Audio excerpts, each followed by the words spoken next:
né? Deixa eu ver se esse negócio tá gravando agora. Tá gravando. Pronto. Pelo menos tá dizendo que tá gravando aqui. Bem, então, como eu tava falando para vocês, a gente vai tentar trabalhar esses 2 meses e meio aí, esse conteúdo de processamento digital de imagens, tá certo?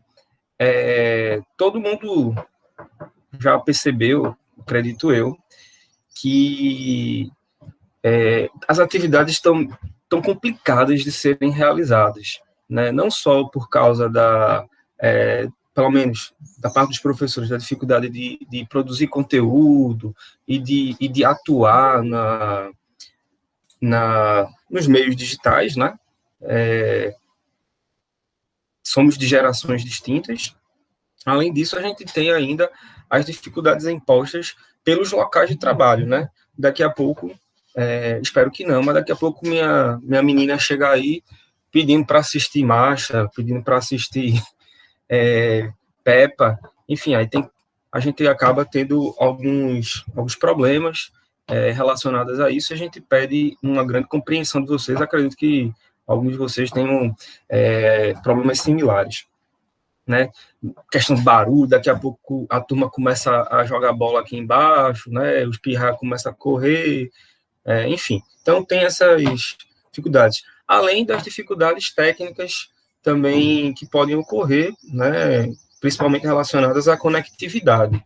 A turma não paga a conta de internet e aí a Claro corta, né? Enfim, tô brincando. A gente tem evidentemente problemas com a conectividade e pode ser difícil em alguns momentos a nossa comunicação, ok? Então, eu peço que vocês tenham, assim, uma grande paciência, né, comigo, nas tentativas de processamento digital de imagens, mas também com as outras disciplinas, tá bom?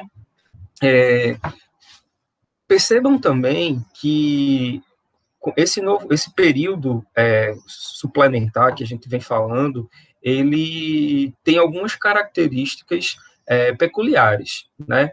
Vocês podem perceber que o conteúdo, né, da maioria das disciplinas de 60 horas, eles antes vistos em 3 meses e meio, 4 meses, sei lá, agora está sendo visto em 2 meses e meio. Então, é uma carga, né, grande, né, uma intensidade muito grande de trabalho que a gente vai ter.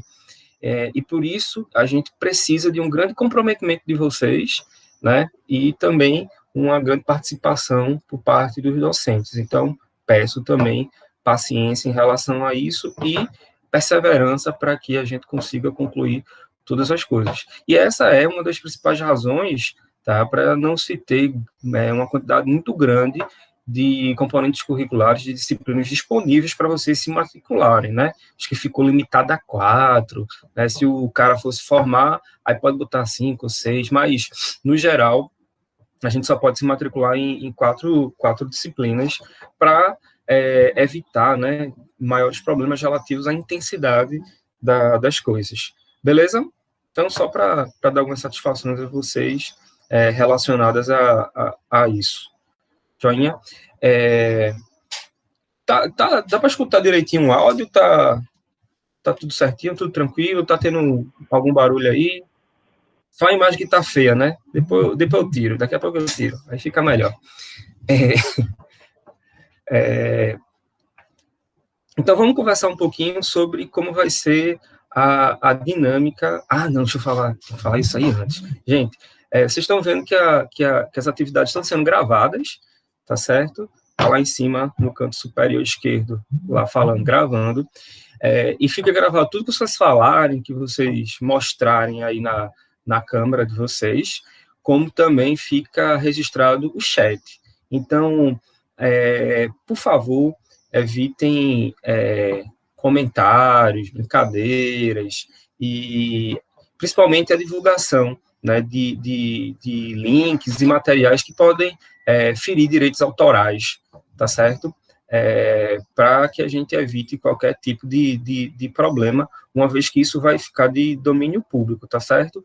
Eu peço também que vocês evitem isso lá no ambiente, no Moodle, no Polivirtual, que no ambiente de debate, de chat, a gente fale tudo, né, pertinente à disciplina, mas que a gente evite colocar qualquer coisa que possa infringir a legislação brasileira, tá bom? Se não infringir a legislação brasileira, pode colocar, beleza?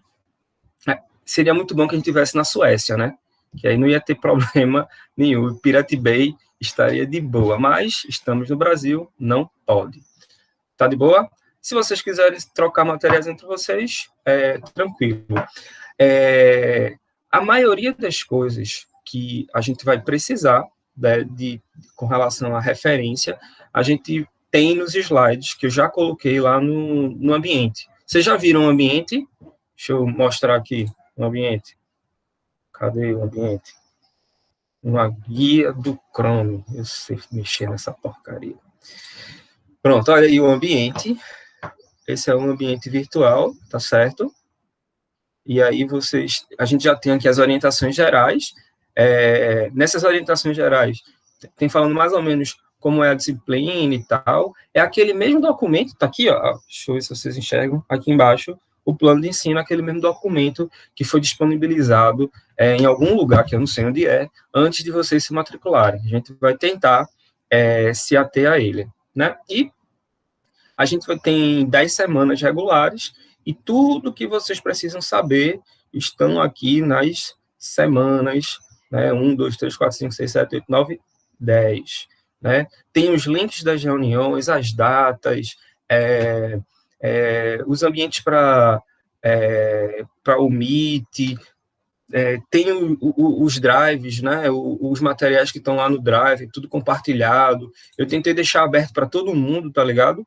Para que não tenha que ficar pedindo permissão, ele é acesso público e restrito. E aí, mas se tiver alguma bronca, vocês me avisam que eu tento mandar no privado, alguma coisa desse tipo.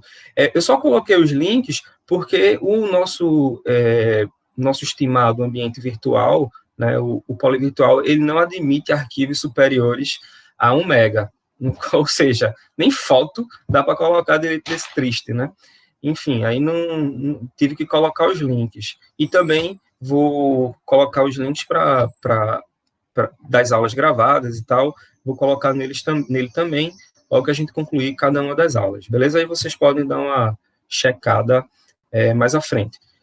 Tranquilo, gente? Alguma bronca aí com esse danado? Não, né? Diz aí, Rose. Pessoal, Oi. não é sobre isso não, mas aí eu estava pensando aqui. O grupo que tem no WhatsApp, o grupo antigo, vai reativar ele ou vai fazer um outro para a gente ficar mantendo contato entre si? Assim, o pessoal vem pedindo, a direção vem pedindo para que a gente tente manter o contato de dúvidas referentes à disciplina lá no chat, no ambiente virtual. Porque ali porque eles vão pegar aquilo, vão imprimir, tá ligado?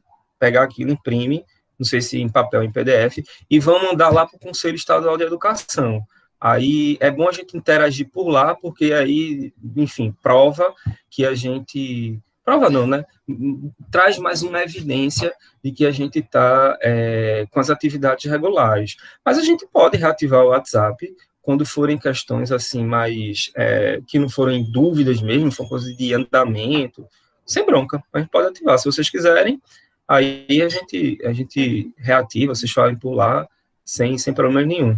Tá bom? Eu vou colocar o meu número lá, porque se vocês quiserem mandar no privado também alguma questão, também não tem problema nenhum. Né? Eu só não tenho o link do grupo, tá, de PDI. Aí se o administrador do grupo puder mandar, né, Wesley? Aí fica mais fácil de eu divulgar. Joinha? Ok, aí a dúvida, alguém não está no grupo? Hoje deve ter uma tuia, porque E só aí tinha é 6 bom. pessoas, da outra vez, agora já tem aqui, ó, 16, não, tem 16 pessoas. Então, pelo menos 10 não estavam lá. Então aí vai.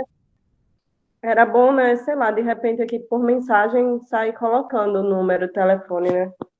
Não, Aí o Wesley anotava. vai botar o link lá do grupo e vocês clicam no link. Olha aí, ó, já botou. Não é Wildson, não. esse cabo é rochedo demais. Viu?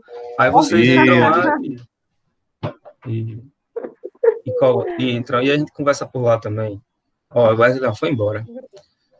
foi não, eu tô aqui Enfim. ainda. Oxe, e o negócio entra e sai? Como é que é esse negócio aí? Ah, que a Eita. internet de Carnaíba é diferente. Ah, tá certo. É tipo a Ele só, daqui de ele só Noronha, entra né? com o pacote, né? Chegou o pacote, tu tá ativo. Não chegou o pacote, A aí daqui de ele. Noronha é uma porcaria, volta e meia sai. Eita, só alegria aí, viu? Rapaz, estão dizendo que vão jogar um cabo, né? Aí pra Noronha. Um cabo TP, categoria 2. É, vamos embora. É, vamos parar de conversar besteira, vocês conversam muita Oxê, besteira. essa foto desse grupo. Que grupo, macho? Cadê? Deixa eu ver aqui. Pronto, vamos lá.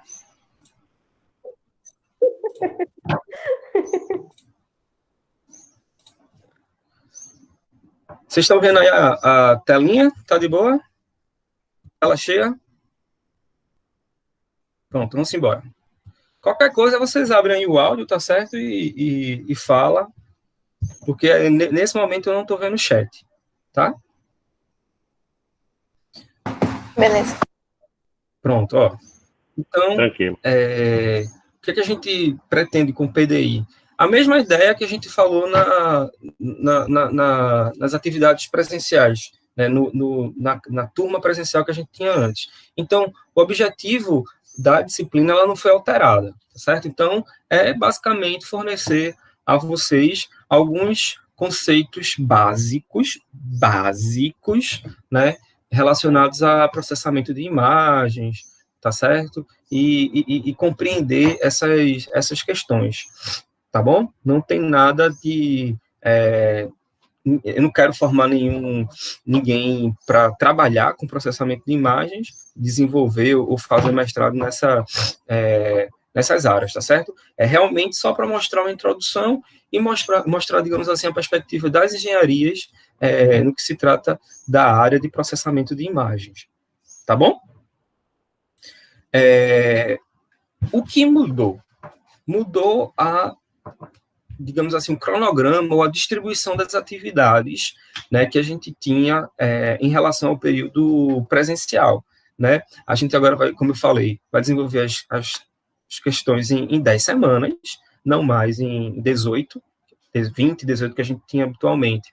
E cada semana a gente vai tentar trabalhar com um tópico, né, um tópico lá da ementa diferente, né? Por exemplo, essa semana a gente vai falar da disciplina, como a gente está fazendo agora, e vai falar um pouquinho sobre os fundamentos de processamento de imagens, né? Já na próxima semana a gente vai adentrar um pouquinho mais de algumas técnicas iniciais do processamento de imagem, vai falar um pouquinho sobre como utilizar as ferramentas.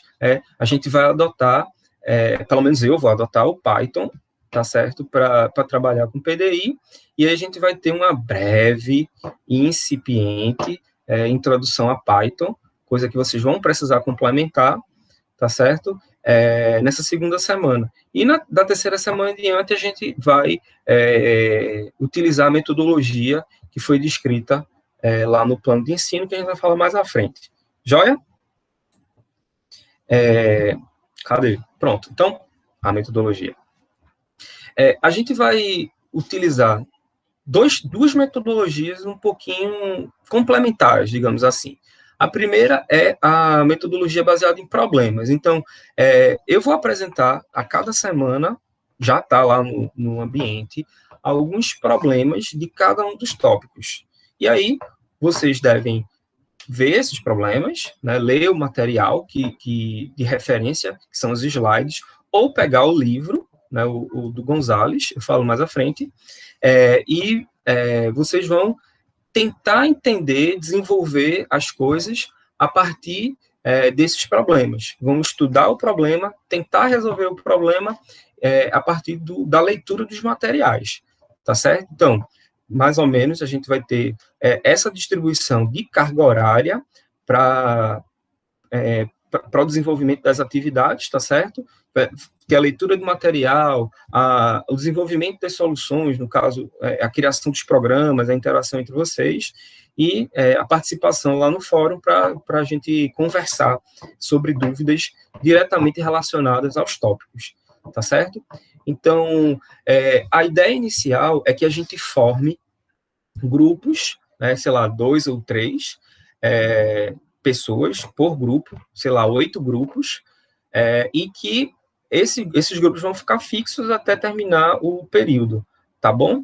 A cada semana a gente vai lançar, já está lá, mas cada semana vai ter um conjunto de problemas sobre um tópico específico, e aí um grupo, não todos, um grupo vai atacar esse tópico, esse conjunto de problemas, para tentar resolvê-los, tá certo?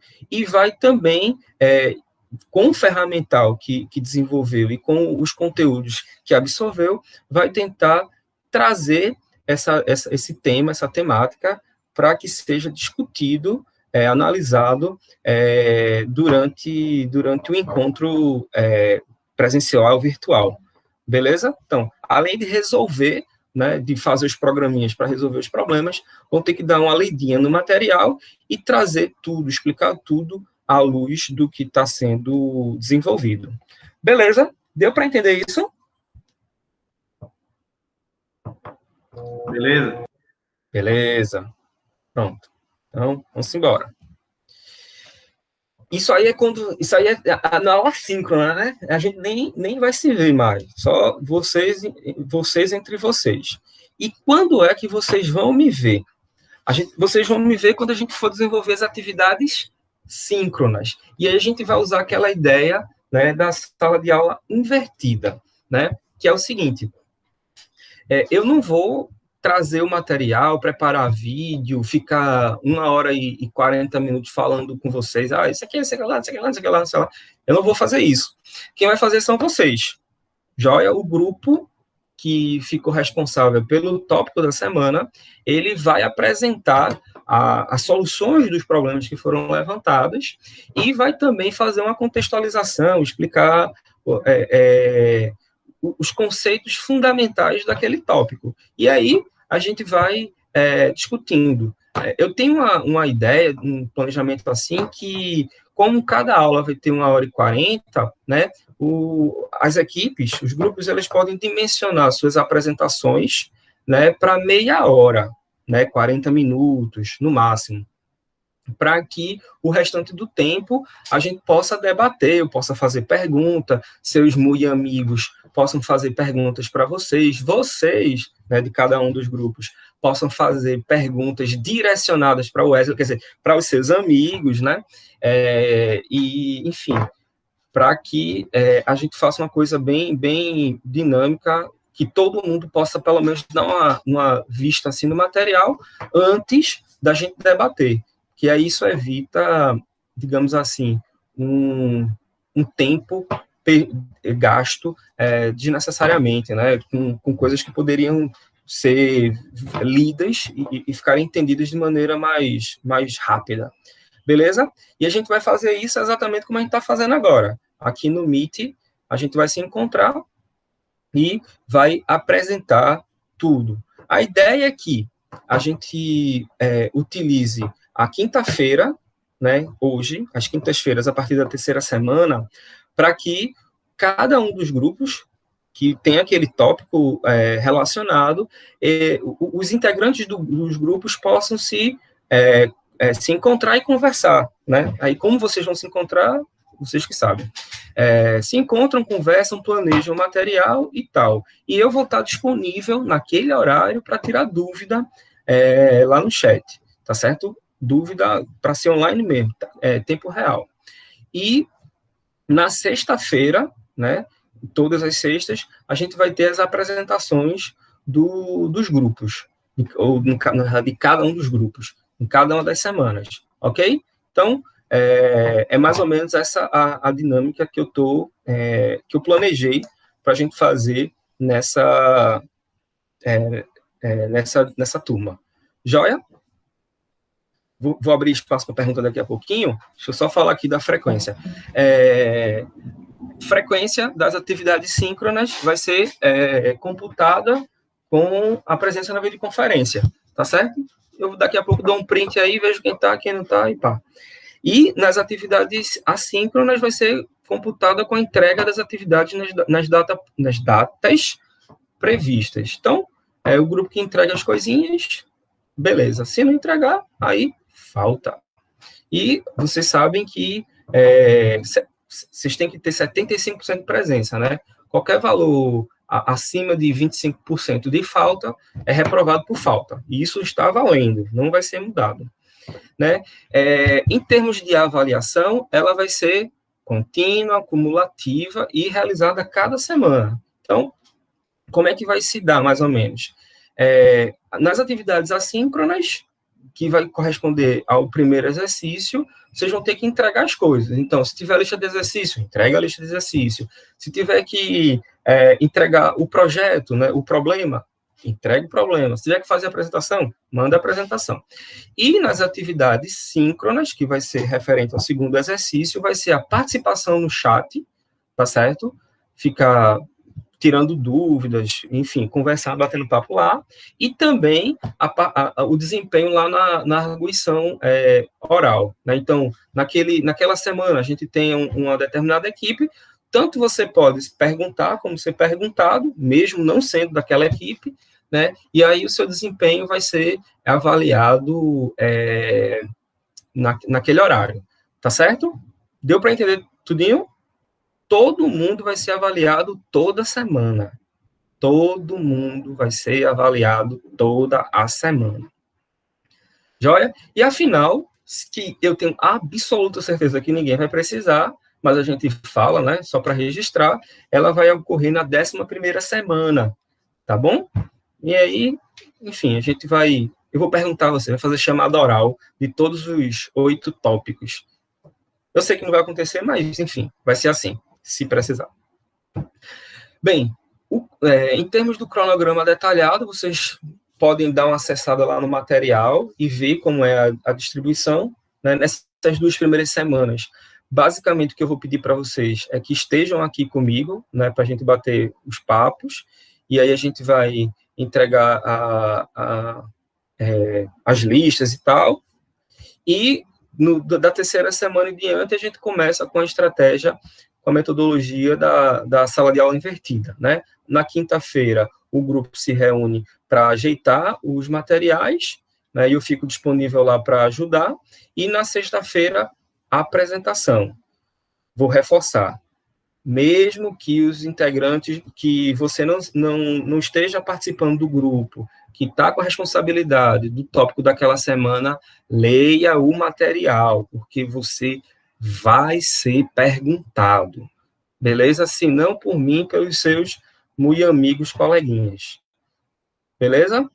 Então, não vacile, não. Pronto, e as demais semanas e tal.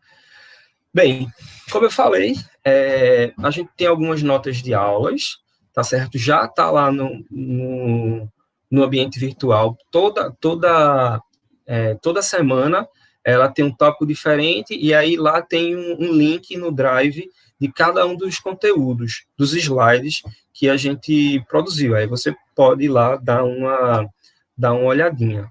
E o nosso livro de referência, o principal, né, como está descrito lá no projeto pedagógico do curso, é o livro do Gonzalez, né, o processamento digital de imagens, que é esse aqui, ó, vou mostrar para vocês. Não sei se vocês estão vendo, bem ou mal, deve estar uma merda, né, depois eu boto o link da Amazon para vocês darem uma olhadinha, tá certo? Eu recomendo fortemente que vocês adquiram esse material, tá bom? E aí vejam como é que vocês podem fazer para fazer essa aquisição, mesmo que seja de baixo custo. Professor, pronto, e os outros são 2 horários. Vamos lá, deixa eu voltar aqui. Diga aí, mestre. Na sexta-feira são 2 horas de aula. Foi de 5h10 ou de 8? Tem de 5 e 10 também, pô? Eu pensei que era tarde, pô. Eita, deixa eu parar aqui a apresentação. Ih, bicho, eu pensei que o horário da sexta-feira era uma tarde e outra era à noite. Mas, enfim, como é que é esse negócio? Todas as disciplinas de 60 horas que vocês estão vendo, elas não têm 2 encontros semanais, ela tem 3, na verdade, 3 encontros registrados no SIGA, não é isso? Não sei se vocês perceberam isso. Geralmente está sendo 2 à noite e 1 à tarde, né? Para quem estuda à noite. E quem estuda de manhã, geralmente está sendo 2 de manhã e 1 à noite. Esse terceiro encontro, a gente está chamando de contraturno, que é um horário reservado para que o aluno ele estude por si só, entendeu? Como a gente está essa dinâmica de uma intensidade maior, a gente estima que o aluno vai ter que tomar algumas iniciativas próprias para estudar, né, sem a interação direta com o professor. E aí, como é que a gente pode fazer para ter algum tipo de interação? É no chat. Então, no chat, vocês vão, esse contraturno, vocês vão estudar e qualquer dúvida, vocês postam no chat e eu vou estar sempre de olho, sempre respondendo. Beleza? Então, de fato, a gente vai ter 2 encontros semanais. Na quinta-feira, vai ser um encontro direto com a equipe responsável pela apresentação, e na sexta-feira vai ser um encontro aberto com todo mundo. Beleza? Deu para entender? Professor, Show? quantas apresentações por equipe terão? Tranquilo. Se a gente conseguir formar 8 equipes, e eu acho que dá, aí vai ser uma por grupo. As listas que eu vi que tem que entregar é por equipe ou individual? É individual. Mas não tem problema de fazer em grupo, não. Todo mundo pode fazer junto. Tem problema nenhum. Tenta só dar as explicações individualizadas. Beleza. Explicar as coisas e tal. Beleza, Quando gente? é que a gente vai, depois de organizar a equipe, quando é que você vai dividir o material para cada equipe fazer essa apresentação, no caso? Na próxima aula, isso já? Que tem que vir com as equipes prontas para a gente definir a quantidade de equipe, quantas apresentações vão ter, esse tipo de coisa? A gente pode definir isso na semana que vem. Eu pensei em que vocês se organizarem daqui para domingo, né? Sejam aí com quem vocês têm afinidade, quem não tem afinidade, daí daqui para domingo vocês decidem. E na segunda-feira, vocês colocam lá no chat como vão ser as equipes, né? Eu acho que são 22 pessoas, né? São 22 pessoinhas, e a gente tenta fazer grupos de 3 e 2, né? Vão ser pelo menos 2 grupos de 2 para formar 8 grupos, tá certo? E a gente vai ter as 8 semanas, da terceira até a 10ª semana, com 8 grupos. Beleza? Beleza, tranquilo. Tudo jóia. Gente, esse negócio aqui, a gente está aprendendo, tá certo? É a primeira experiência que eu estou tendo com esses conceitos de sala de aula invertida e tal. Então, e além do mais, está sendo por esse meio digital, né? O pessoal não recomenda muito usar a sala de aula invertida em meio digital, né? Mas, enfim, é o que a gente pode fazer. E aí eu peço novamente paciência para vocês, e também peço que, se vocês tiverem alguma sugestão agora ou mais à frente, que vocês possam dar, tá certo? Para que a gente tente fazer um curso, fazer uma atividade bem legalzinha, tá bom?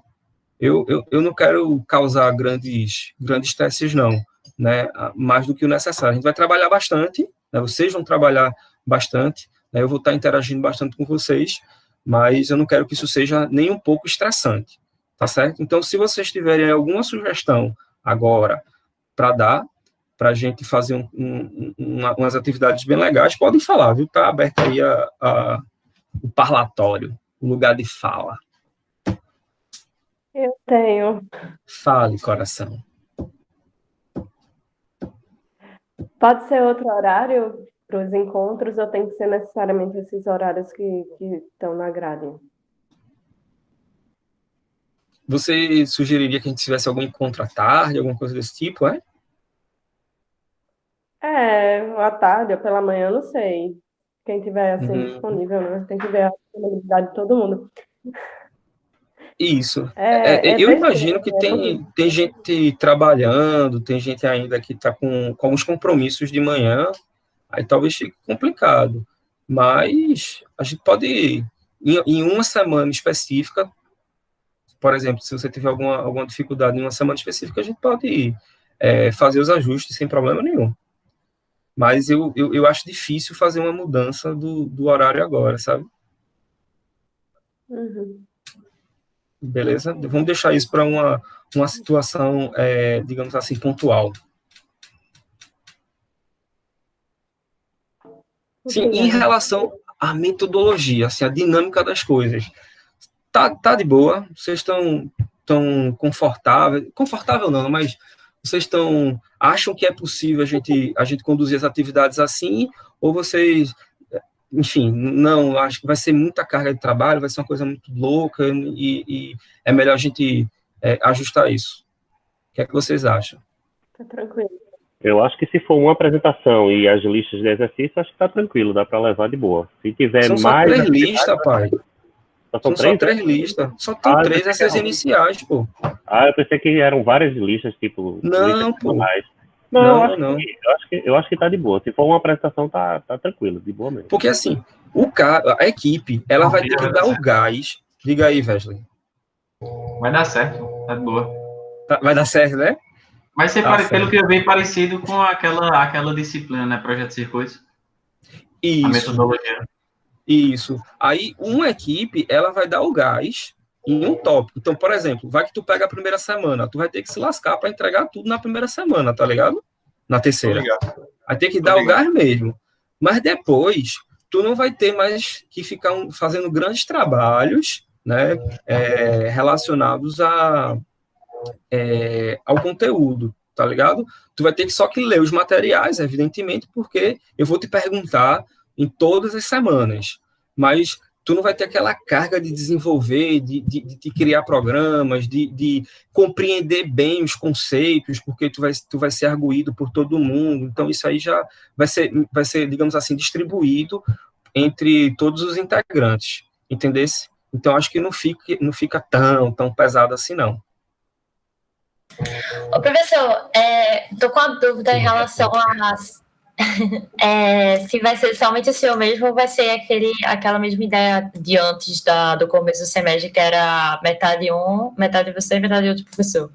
Não, vocês, infelizmente, vão ficar só comigo. Que coisa, tá bom. Não é. Vai ser só comigo mesmo, só eu para aperrear vocês. Ainda bem. Márcio ficou triste, não foi? Mas se lascou, bicho. Ficou calado aqui. Ele pegou uma coisa que só a porra. Vai ficar com 2 pesadas. Deixa eu mostrar uma lista aqui para vocês. Rapidinho. Ó, essa aqui é a primeira, tá vendo? É o primeiro guia de estudos. Na verdade, não é o primeiro, é o terceiro guia de estudos, né? É a terceira semana, mas é o primeiro que vai ter essa dinâmica do aprendizado baseado em problemas e do sala de aula invertida. Tá joia? Então, deixa eu mostrar mais ou menos aqui, ó. A metodologia, sei que lá, pronto, ó, os problemas. Então, tem alguns problemas, então vocês tem as imagens, vocês vão ver lá as imagens, vão ter que resolver esses problemas e tal, tá certo? Aplicar as técnicas. É uma coisa muito simples, não vai ser nada de outro mundo. Python tem uma biblioteca muito vasta para processamento de imagens, que é o OpenCV. Então, dá para fazer muita coisa, enfim, não vai ter grandes problemas, né? Vocês não precisam reinventar a roda, né? Por exemplo, eu vou mandar você fazer histograma. Então, você não vai precisar criar um programa para fazer o histograma. Você pega o histograma, a função histograma, né? Enfim, que já tem lá no OpenCV. Não precisa escrever do zero, né? A não ser que eu diga isso diretamente, tá bom? Então, não vai ser nada muito complicado. vai ser mais como usar mesmo a biblioteca, ver o poder da biblioteca, do OpenCV, e principalmente entender os conceitos e explicar isso contextualizado, tá ligado?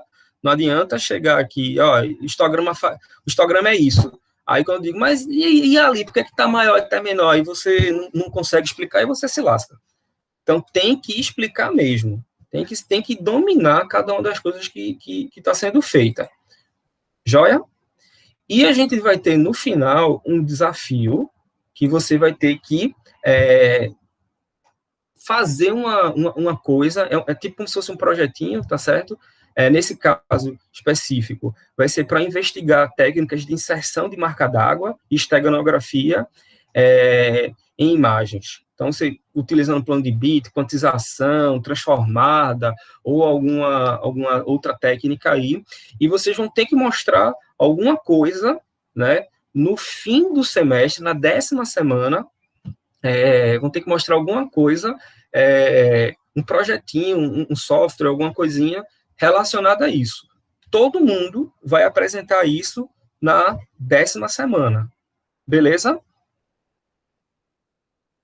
Então, para essa primeira equipe, que vai ficar na semana 3, ela vai ter o problema vai ter que fazer tudo isso em uma semana. Mas ela vai ter 7 semanas para se dedicar ao desafio. Quem for da 10ª semana vai ter 9 semanas para atacar os problemas, mas também vai ter 9 semanas para fazer o desafio. Então, vai ficar com essa preocupação de fazer 2 coisas durante todo o tempo. Joia? Então, fica uma coisa mais ou menos ponderada, assim.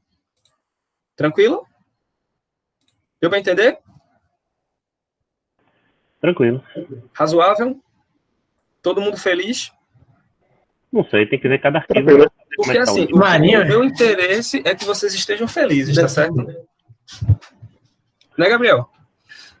Então tá não. Professor, Diga aí, Rebeca. Com relação às fichas que vão ser essas 3, a gente vai fazer a entrega dessas fichas ou a gente só vai discutir os resultados delas nas aulas síncronas, no caso? Ou a gente vai ter que entregar? Lá no ambiente, eu acho que eu coloquei para entregar. Tem data e tudo. Aí não, é porque eu nunca usei esse AVA. Aí tem algum lugar que Somos entrega. Tem algum lugar que entrega, você simplesmente só marca ali que fez. Eu acho que tem que upar, viu? Sim? Eu acho que tem que upar alguma coisa. Mas se não tiver que upar, tu vai ter que mandar para mim de qualquer jeito. Tem um local para fazer a coisa. Tem? Pronto, aí upa lá, e aí a gente... assim, de preferência, eu vou até mostrar para vocês daqui a pouco, eu estava pensando a gente usar o Colab do Google. Não sei se todo mundo conhece. Porque aí evita... É um ambiente do Google, né? Que dá para fazer desenvolvimento em várias linguagens de programação diferentes. E aí lá tem é bem legal para Python, tá certo? E aí a gente pode desenvolver a maioria das coisas lá. Quem já tem compilador, já tem IDE, tudo instalado no computador, massa, não precisa mexer, não.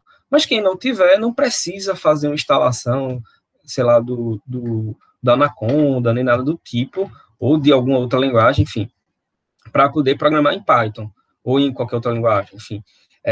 Pode usar o Colab, né, que é online, dá para fazer pelo celular, inclusive, tá certo? Então, a gente evita aí de vocês precisarem de grandes recursos computacionais. É bem simplesinho, tá certo? Depois eu vou mostrar para vocês, para quem não conhece o Colab.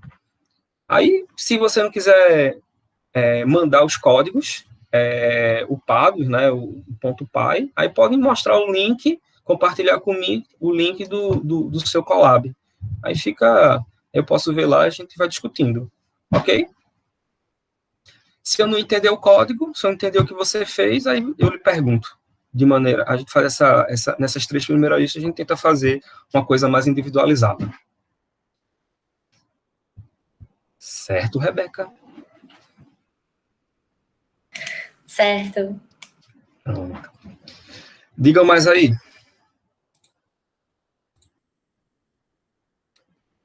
De boa, avançamos? Todo mundo vai passar?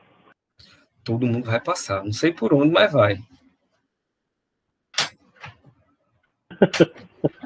Confia, Wilson. Confie, né? Confie. Hashtag confie. Assim, o que eu estava tentando dizer para vocês, eu quero que o negócio seja bem tranquilo, sabe? Seja uma coisa não é fácil, né? Mas que não cause estresse. Né? Que vocês consigam entender todas as coisas, trabalhar direitinho, mas sem muito estresse, para que a gente consiga curtir a disciplina, tá? Imagino que dê para fazer isso. Beleza? Se não for muito engraçado, se não der para curtir, aí vocês avisam que a gente coloca aqui um show do Adnet. Pronto, vamos avançar?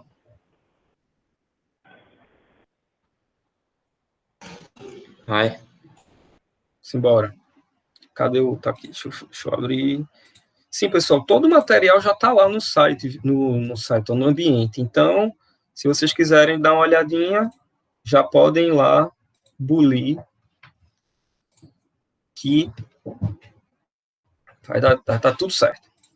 Bem, então vamos lá.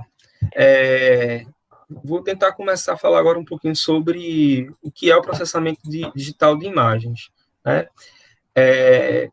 Essa ideia de processamento digital de imagens, ela surgiu junto com o processamento digital de sinais, tá certo? Eu acho que para telecom, quem é aluno de telecom, precisa passar por PDS para pagar PDI, né? Mas para quem é de computação e eu acho que de eletrônica, não precisa passar por PDS. Eu acho que já com sinais e sistemas, já fica habilitado a cursar PDI, né? E isso acontece, né? Esse encadeamento, esse pré-requisito em telecom acontece porque foi assim que nasceu o processamento de imagens. Foi como como uma parte, né? Como uma etapa ali uma coisa específica do processamento digital de sinais. Por quê? No caso do processamento digital de sinais, ele trabalha com sinais que são unidimensionais, bidimensionais, enfim, quantas dimensões forem possíveis, quantos vetores forem possíveis.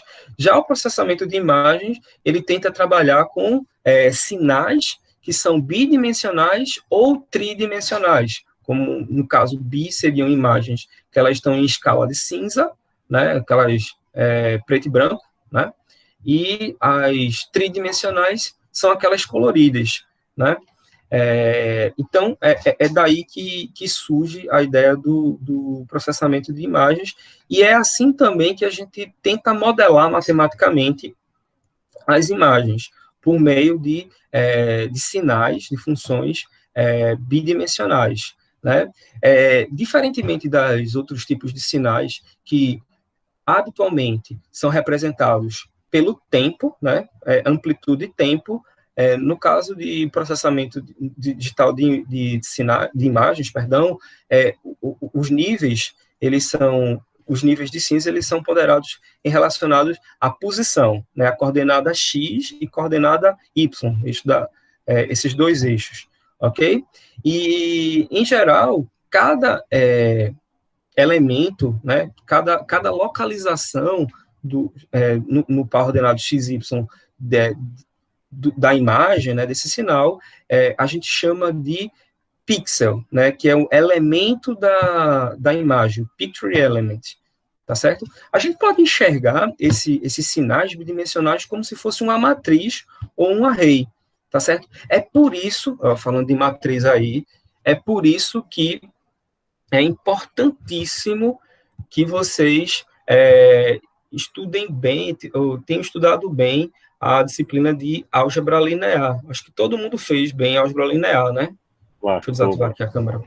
Então, álgebra linear, ela é tudo, né? Absolutamente tudo para processamento digital de imagens, enfim, para diversas áreas.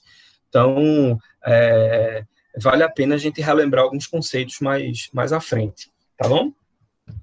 E, basicamente, gente, como é que a gente faz para trabalhar com as imagens digitais? É, basicamente, a gente pegar aquele processo de conversão analógico digital, né, que pega a partir de algum elemento, né, de algum transdutor, que no nosso caso é um sensor, uma câmera, a gente pega aquele sinal, aquela imagem analógica e faz aquele processo de conversão AD, e aí a gente vai ter um sinal digital, tá certo? No caso específico, esses sinais digitais de processamento de imagens, digital de imagens, eles são sinais bidimensionais. Forma esse arrayzinho, essa matriz. As origens de PDI, elas remontam... Eita, quem foi que chegou aí? Permite? Acho que deu tilt. Foi embora. Remontam o início do século XX, né, lá no passado, quando o pessoal que trabalhava com jornal queria transmitir as informações via telégrafo, né, entre as capitais, no caso, entre Londres e Nova York, apesar que Nova York não é a capital dos Estados Unidos. Mas, enfim, os grandes centros, tá certo? E aí, se digitalizava essas imagens, tá certo? Essas fotos, tirava lá, e se mandava ponto a ponto, né? Ponto em diferentes níveis. E aí começou com esse padrão, né, do sistema Barclay, com 5 níveis, e quando deu o crash, né, o crash da Bolsa de Nova York, já estava com 15 níveis, né, negócio aí. Essa imagem não é muito boa não, tá, a dos generais, que ela é lá do Partido Nacional Socialista Alemão. Deixa eu ver se alguém pediu para entrar. Não, né? Ah, eu esqueci de falar isso, né, enquanto vocês estão vendo a imagem aí do nazismo. Por favor, a partir da próxima semana, tentem entrar com o e-mail institucional da Poli, tá certo? Para que a gente evite ter que ficar toda hora dando permissão para a turma entrar, tá bom? Eu acho que quem tem Ecomp Poli também entra direto, né? Não precisa de autorização, não. Ou precisa? Eu tive que pedir autorização ao senhor quando eu entrei. No caso, eu apertei e tive que esperar alguém aceitar, mesmo eu entrando com o do Ecomp. Eu não sei. E é porque Ecomp.poli, né? Eu não sei, pode ser que tenha sido só hoje, acho que depois, amanhã, eu tento entrar normal, mas quando eu entrei hoje, precisou. Na Vladimir também não conseguiram não com a Ecomp. Não, né?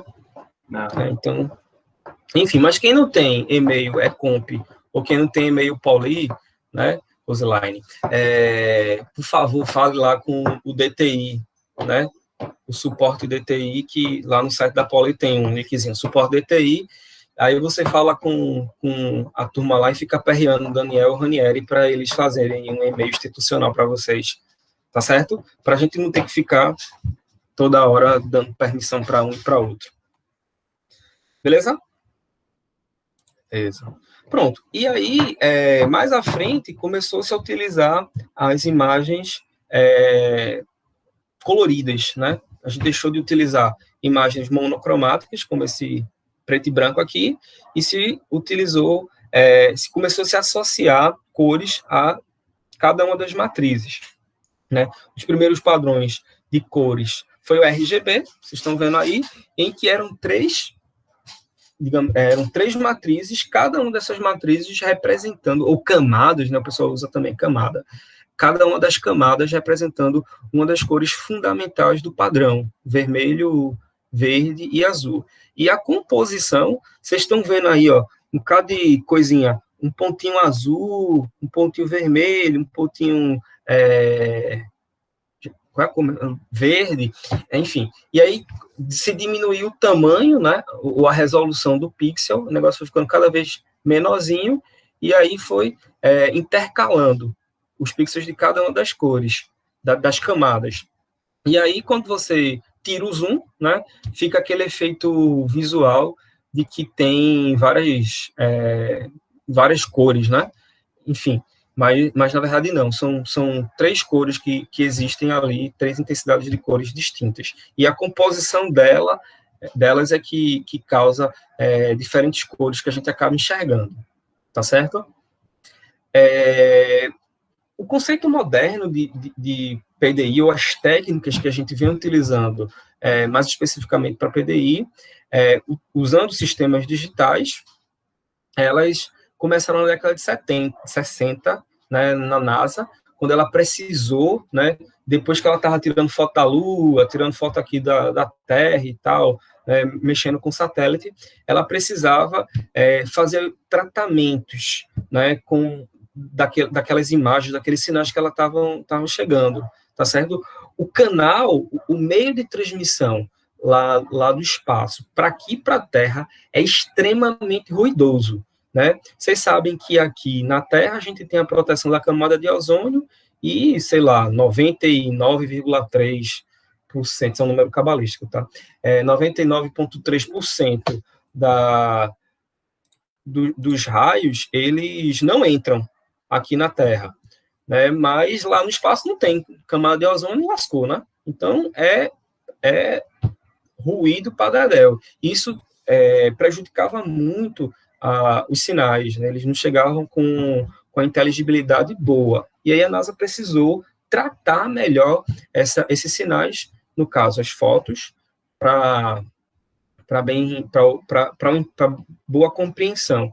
Daí nasceu tanto as técnicas de PDI, como nasceu também, aí quem está pagando, as técnicas de codificação, de códigos corretores de erros, né?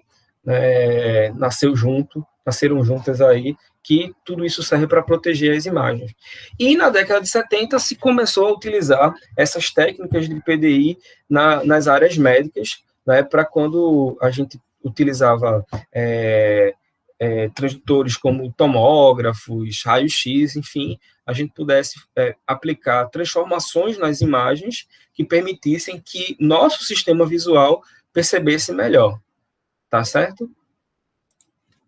Pronto, e hoje, né, se utiliza processamento digital de imagens e principalmente a visão computacional nas mais variadas áreas, medicina, sensoriamento, na parte da indústria, análise química e mineralógica, para controle de qualidade, para segurança, para divertimento, enfim, tem muita coisa, né? Realidade aumentada, coisa para chuchu, tem muita coisa legal. Sim, e aí, na visão computacional, eu acho que em Telecom a gente não tem visão computacional, mas lá em computação tem. Acho que tem uma disciplina de visão computacional, eu recomendo muito, é bem interessante, se vocês quiserem pagar. E aí, na visão computacional, a gente tenta extrair informações, ou inserir informações, mais do que o que acontece com o PDI, tá certo?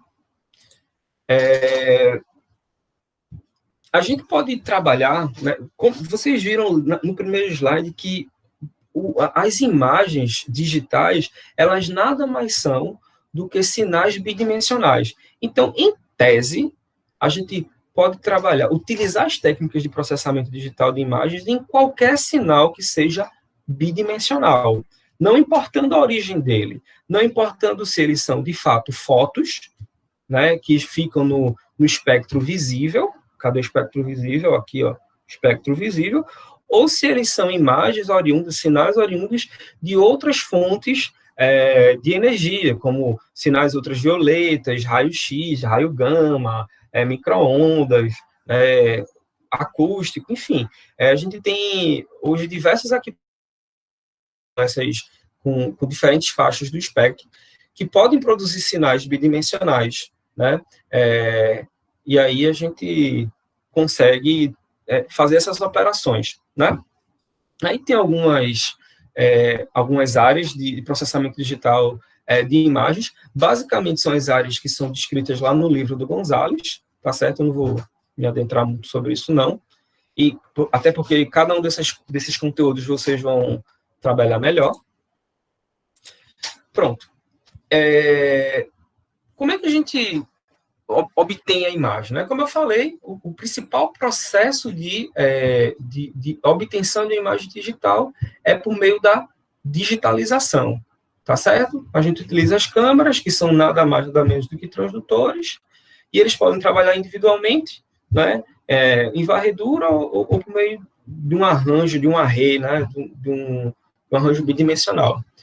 E como em qualquer área das engenharias, né, a digitalização ela envolve 3 etapas, que é a amostragem, a quantização e a codificação, né? E cada uma dessas etapas elas podem interferir no sinal que está sendo representado. A gente vai discutir rapidamente cada uma delas. Então, está aí uma figurinha que ilustra, né, esse processo de digitalização, com uma imagem, digamos assim, analógica, ela é levada para um meio discreto, ela é discretizada, né, por meio da amostragem. Vocês estão vendo aí essa matrizinha aqui, ó. Cadê? Bora, mouse. Essa matrizinha aqui é um array de sensores, né, que vão captar a iluminação de cada um desses carinhas, tá certo? E depois de fazer essa captura, esse carinha sacode aqui, ó, né, ou armazena esse carinha aqui, tá certo? O mesmo acontece com as imagens coloridas, né, que pode acontecer dessa maneira aqui. Vocês estão vendo aqui as 3 matrizes referentes às 3 cores fundamentais, né? Isso aqui é um tipo de tecnologia, e aqui embaixo um outro tipo de tecnologia de sensor para aquisição de imagens, que as camadas, né, RGB, elas ficam mais próximas entre si, certo? Fica com uma qualidade, uma resolução maior. Como eu falei também, esses carinhas aqui, deixa eu voltar, tá vendo esses carinhas aqui? Cada um dos elementos desse array é chamado de elemento da imagem, né, o elemento do array, e aí ficou com o acrônimo de pixel, né, que aí vem de elemento de imagem, né. Wildson sabe muito bem que meu inglês é muito legal, né, então eu vou evitar falar palavras em inglês para não errar a pronúncia, né, mas é basicamente essa ideia aí. Fala aí, Wildson. Acertei, Wildson. É Picture Elements. É de Serra Talhada. Você praticamente é um britânico nato, rapaz. Não tem dificuldade nenhuma, não. Tá vendo? Pronto. É que eu sou lá das Ilhas Maldivas, sabe? Aí meu inglês é meio esquisito. Enfim, a imagem é formada, portanto, por esses pequenos quadradinhos, né, que eles capturam as intensidades. Né? Dentro de um quadradinho, a gente não tem 2 intensidades diferentes, só é uma, né?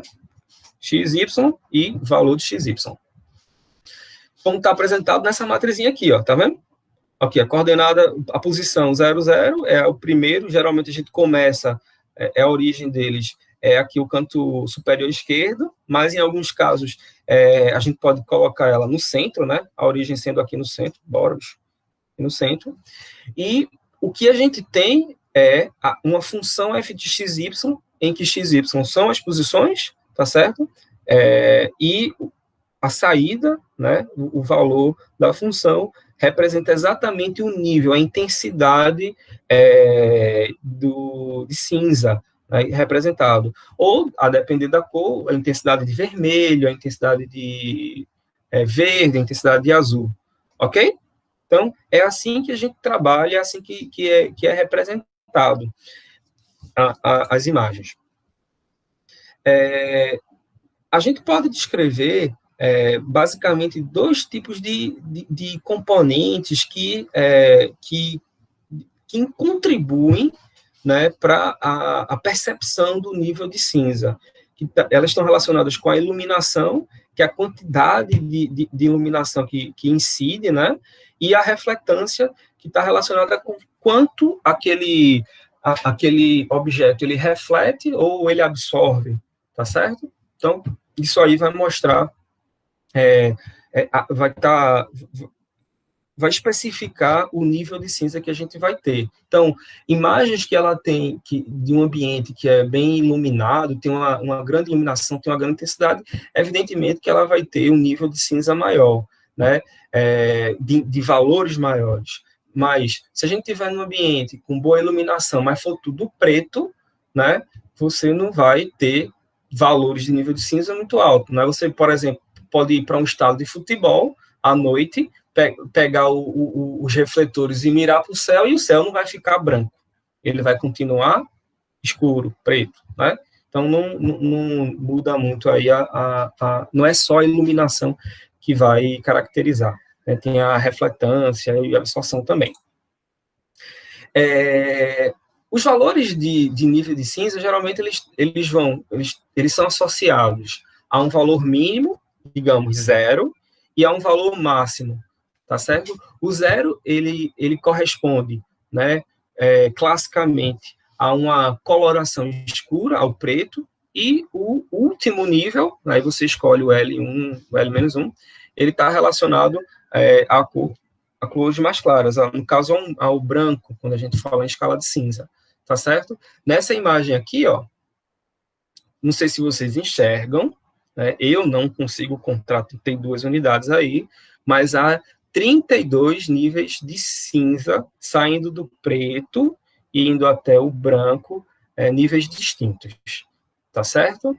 E esses níveis, eles são definidos pela quantidade de bits que são destinadas à representação. Nesse caso específico, com 32 níveis de cinza, a gente vai ter log na base 2 de 32, né? A gente vai ter 5 bits para representar cada uma das intensidades, cada um dos pixels. Se nós tivéssemos 7 bits para representar, né, cada uma desses pixels, a gente teria 128 níveis distintos de cinza, né, para trabalhar, para enxergar, né? Então, a quantidade de níveis está relacionada com o número de bits que existem em cada pixel, né, que a gente chama aí de BPP, bits per pixel. Tá joia? Então, aí tem quatro imagenzinhas aqui do Marco Zero, de Recife, que mostra com a influência dessa resolução de bits, né? No primeiro caso, a gente tem 256 níveis de cinza distintos, tá certo? Vejam que é como se fosse uma imagem preto e branco, né? Uma imagem bem bonitinha. Dá para ver contorno, dá para ver sombra, dá para ver o céu, enfim, dá para ver quase praticamente tudo. Já do lado direito, a gente já reduziu, né? De 256 para 32 níveis. E aí você já começa a ver um negócio meio feio, né? Olha para o céu, meu amor. Veja como ele está lindo. Tá não, ó. Ele tá cheio, ó. Aqui, ó, bem suavezinho, tá vendo? Bem suave a transição do clarinho para o escuro. E aqui, ó, você já começa a ver umas faixas. Tá vendo? Umas faixazinhas aqui, que é exatamente porque aqui a gente tinha vários níveis de cinza diferentes. Aqui não, aí eles tiveram que ser aproximados, ou é isso ou é aquilo. A gente só tem 32 níveis diferentes. E fica ainda pior quando a gente vai para 16 níveis, ó. O céu agora só tem 3, né? Só tem 3 cores, não, 4. Ou é branco, ou é cinza clarinho, cinza escurinho, ou é preto. Beleza? Então, fica essa resolução aqui de bits fica mais complicado. Você nem enxerga mais aqui, ó, as janelas. Aqui tinha um bocado de janela aqui no instituto, que eu esqueci o nome. Mas aqui já não tem. Você já não consegue mais enxergar aqui, ó, os negócios aí da igreja. Eu não sei nem se é igreja. Mas, enfim, já não dá para enxergar quase nada. E quando vai para 4 bits, né, 4 bits não, 2 bits por pixel, né, que são 4 valores distintos de escala de cinza, é que você não enxerga nada. Absolutamente nada.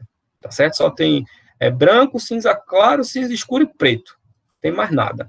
E aí fica realmente difícil. E a gente percebe, portanto, como influencia a quantidade de bits associadas a cada um dos pixels, né, na nossa percepção visual. Tá bom? Essa imagem... Diga aí, mestre. Quem é que está falando? Gabriel. Diga aí, Gabriel. Professor, essa questão que você está falando desses níveis e tal de bit, tem a ver com o bitrate da câmera, no caso, do captador de imagem, ou é exatamente esse o conceito? O que é bitrate, Gabriel? Seria mais, tipo assim, quando você pega tipo uma câmera de qualidade e vai ajustar esse bitrate, tem a ver com isso que o senhor está falando, ou é um conceito totalmente diferente? É um conceito diferente. Geralmente, bitrate é a taxa está relacionado com taxa de transmissão. Tá ligado? Não com taxa de storage. Entendi. O que a gente está falando é taxa de storage. Tipo, você pegou aquele sinal e aproximou ele para algum valor. Entendesse? É equalização mesmo. Oi? O bitrate vai ser mais para a transmissão da... Isso é mais para intensidade. O que a gente também tem, que a gente pode falar que estaria relacionado com a taxa de amostragem, seria o número de amostras que a gente vai tomar, que a gente chama de resolução espacial. Então, quem tem a câmera, por exemplo, a câmera frontal dos celulares, ela tem uma resolução menor do que a câmera do fundo, como é que é o nome? A câmera de trás. Isso, acaba bom. Então, eu perguntar, o conceito que a gente vai utilizar para essa situação, por exemplo, é mais de resolução, no caso, né? Tem dois tipos de resolução que a gente está falando aí. A gente tem a resolução de intensidade e a resolução espacial. A resolução espacial, ela é medida em pixels por polegada, pixels por unidade de área, tá ligado? Que é o que a gente tem, por exemplo, câmera de 2 megapixels, câmera de 4 megapixels, na verdade são pixels por unidade de área, pixels por polegada, entendeu? Então, numa determinada área eu vou ter 1000 pixels, eu vou ter 2000 pixels, então isso está relacionado com a amostragem. Certo. A resolução espacial, no caso, né? Resolução espacial, perfeito. E o que eu estou falando agora seria a resolução de intensidade, que seria onde eu capturo cada um dos pixels, quantos bits eu vou atribuir a ele, quantas possibilidades de valores ele pode assumir, né? Ele pode assumir 4 valores, então, se for 4 é bem pouquinho, mas se ele puder assumir 256 valores diferentes, aí fica mais, as transições ficam mais suaves, não é? Então, que é o que a gente consegue perceber bem nessas imagens aqui, né? Você vê aqui, ó, quando tem 256 níveis, uma transição do preto para o branco bem suavezinha, né? Você praticamente não enxerga a mudança de um tom de cinza para outro. Já aqui, quando você está trabalhando com 32 níveis, você já percebe, né? Você tem umas linhazinhas assim, ó, a linhazinha aqui, já dá para ver a transição de uma coisa para outra, né? De uma intensidade para outra. E isso aí está relacionado com a resolução de intensidade, não com a resolução espacial. Beleza, professor Massa. Obrigado, né? E o bitrate, ele vai estar relacionado com as duas coisas, vai ser uma composição dos dois. Porque, por exemplo, o bitrate, a taxa de bits aqui embaixo, ela vai ser maior do que aqui em cima. Observe que o número de pixels de cada um desses 4 retângulos, ele é o mesmo. Ele tem o mesmo tamanho, tá vendo? Mesmo tamanhozinho. Agora, o número de bits, né, ou o número de tons de cinzas diferentes, aí ele varia. Então, aqui eu vou ter, sei lá, eu tenho 1000 pixels aqui, com 256 bits por pixel, quer dizer, 256 níveis, né, 8 bits por pixel, eu teria 8.000 pixels aqui. Em cima, não. Se eu tenho 32 níveis, eu vou ter 5 bits por pixel. Se eu tiver 1000 pixels, eu vou ter 5.000 bits. Então, o bitrate, a taxa de bit muda. Beleza? Entendido. Valeu, professor. Falou, vamos embora. Pronto. E essa é a parte mais chata, né? Os elementos de percepção visual. Bem, muitas das coisas que a gente trabalha com processamento de imagem, especialmente quando não é para fazer para você extrair informação da imagem, mas sim quando é para apresentar uma imagem para um ser humano, né, ou para aquilo que é classificado como ser humano, né, Wesley? A gente explora, né, os aspectos, o modelo visual da percepção humana, né? Tem as questões aí de amostragem, de latência, como a gente percebe as cores, atualização de frames, enfim, tudo isso aí, ele está relacionado com a nossa capacidade de perceber as coisas, né? De como a gente percebe as imagens.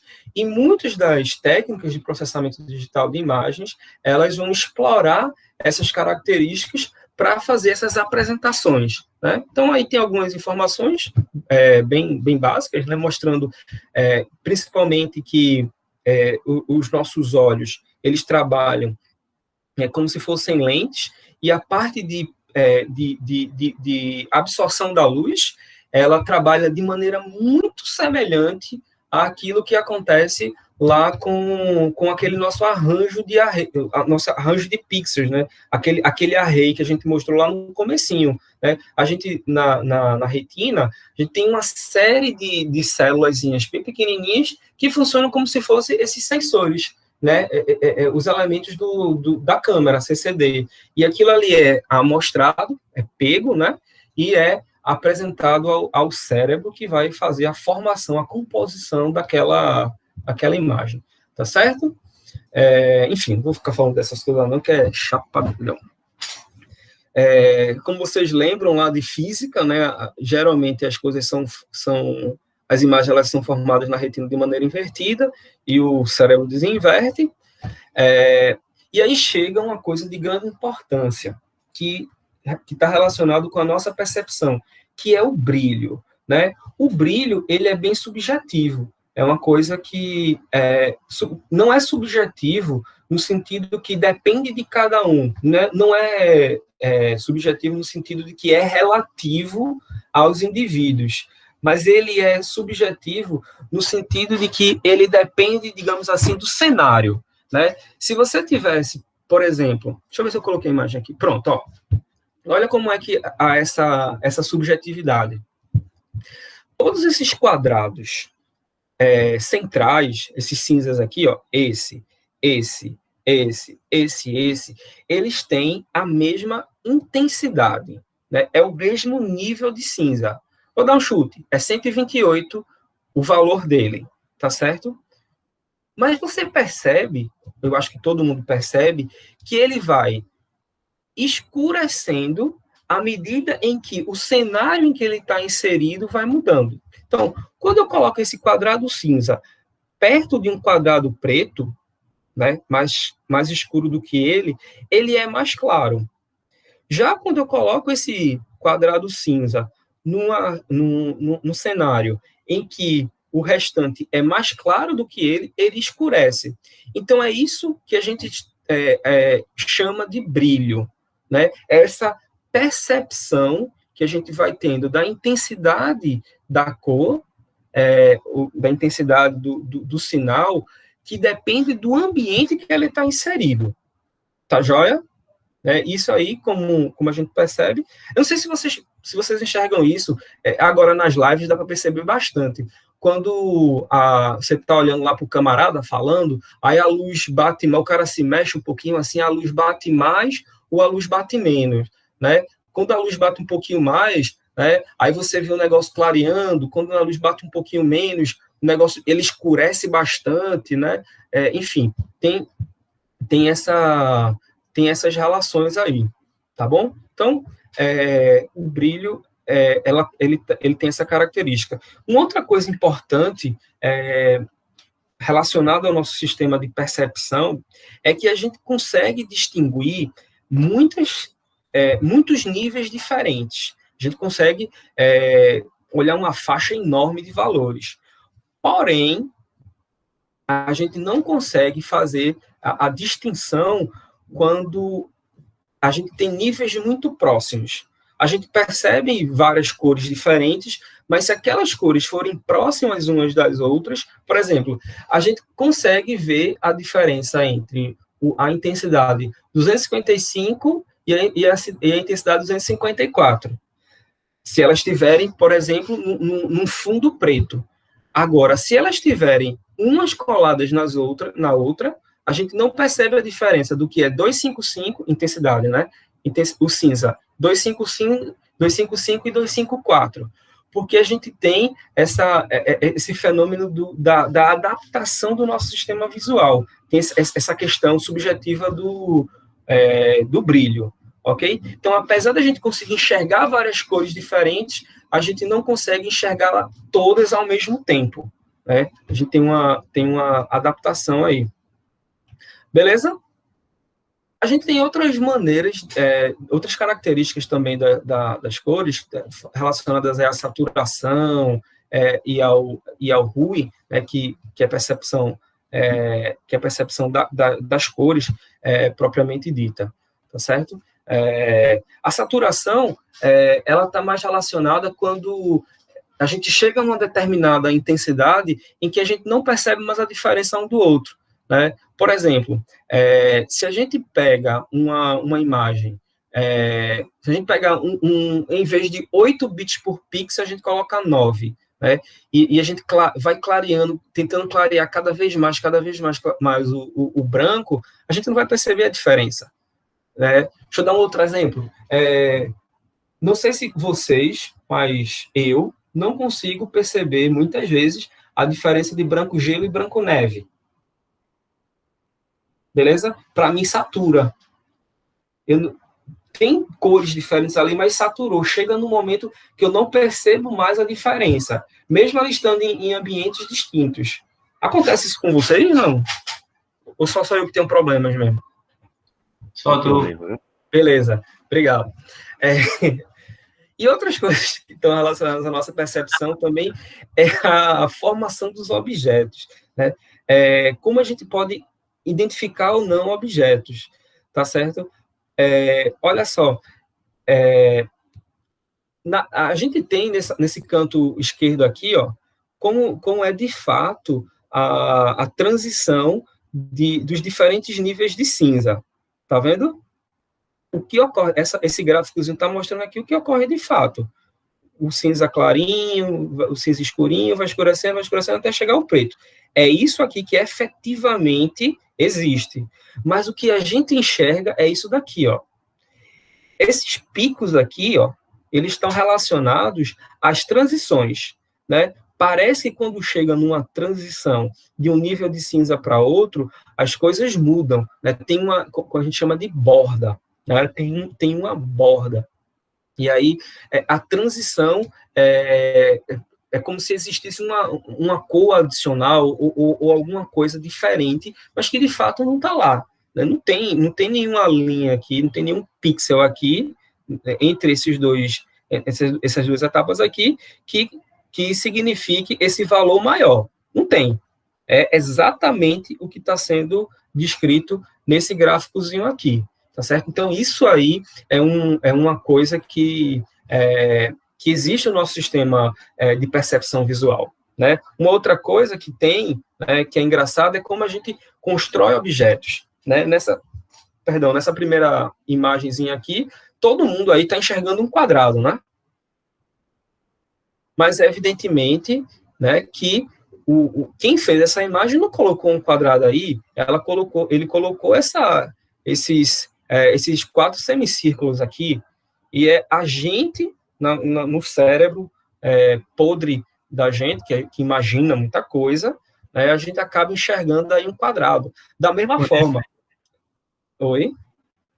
O Wesley é que enxerga essas coisas aí. Ele é muito imaginativo, né? Oxe, eu tô quieto aqui. Mas é para falar, macho.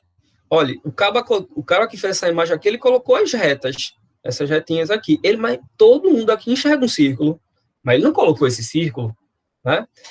Todo mundo aqui acha que essa retinha aqui, ó, ela é maior do que a de cima, mas não é mesmo tamanho, né? todo mundo que olha para essa imagem aqui acha que essas retas que estão na diagonais, elas têm ângulos diferentes, mas todas elas têm o mesmo ângulo, né? Todas elas são paralelas, por mais incrível que isso possa parecer. Se você não acredita, veja aí depois, tá? Você vai, pega a régua e vai medir. Espera aí, deixa eu pegar uma régua. A régua não, transferidor. Tá certo? Então, tudo isso aí está relacionado à nossa capacidade de perceber as coisas.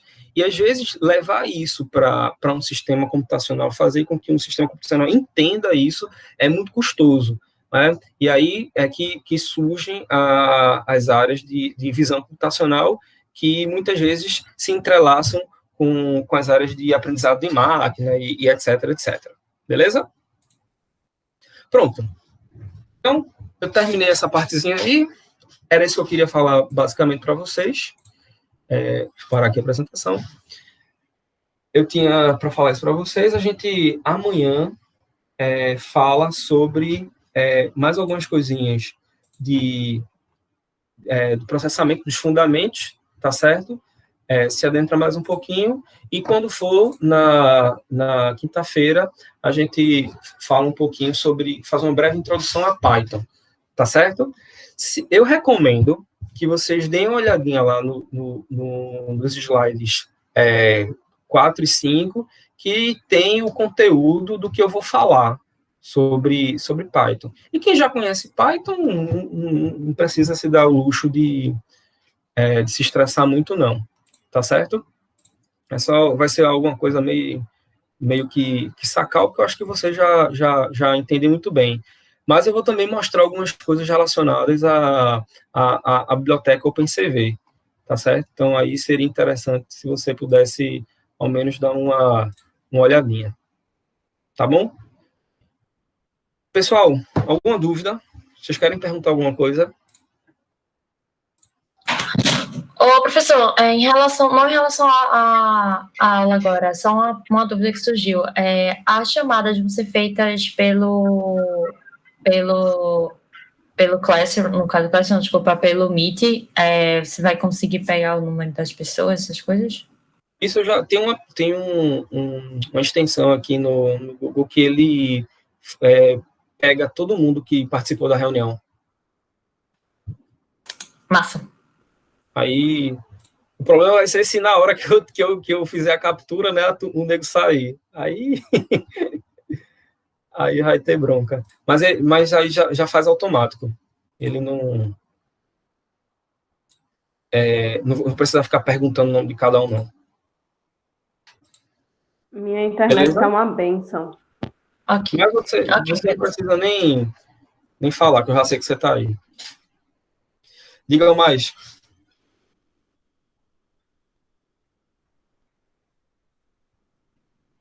Alguma dúvida? Alguma questão? Não?